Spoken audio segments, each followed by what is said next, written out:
I need to create a section that goes through my road running through the site.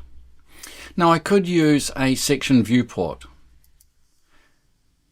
but you'll notice that when you create a section viewport, the section viewport only allows you to create sections that are perpendicular to the original section line, which is not what I want. Well, the easy way is to create a polygon that goes through the section of your road. Now, each time that you change the polygon direction, it creates a vertex. These vertexes are going to be converted into something next. So it's either landmark or architect. So under AEC, you'll find site model section. This is under terrain in AEC architect. Site model section, I'm going to have red for the existing profile, green for the proposed, and I'm going to click OK.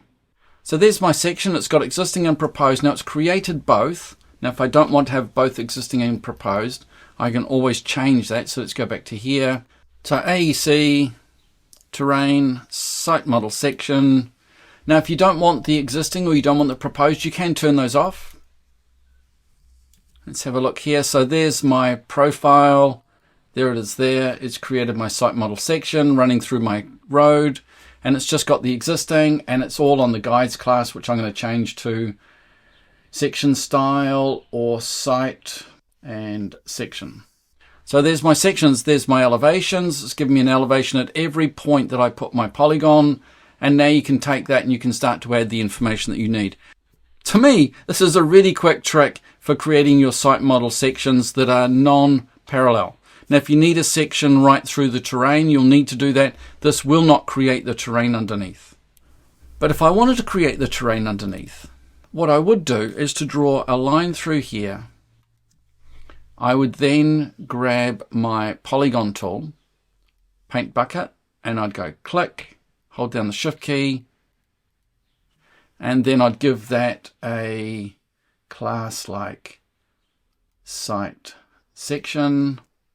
Give it a hatch. I think I've got a soil hatch. There's a soil hatch. I like that one. If that one's no good, then of course I'm a bit too lazy to go and find the right hatch. So I'll just grab hold of this and I'll just stretch it. And there's my site section. So now it looks like soil. It's got my elevations. I can use tools like this one here, which I can set to be a percentage, and I can draw percentage slope from there to there, and it'll put the percentage slope on for me, which is really cool. I've got a project where I've got a 10% limit for my slope, so I need to be careful, make sure that none of my slopes are more than 10% like this one. So what I'm going to have to do, I'm going to have to modify the road and get it to do what I need. Hey, thanks for watching. Hope you enjoyed that. Jonathan Pickup. I've been teaching Vectorworks for over 30 years.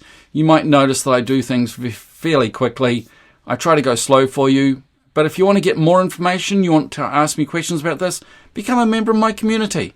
You'll find that there are thousands of movies in there. Catch you later.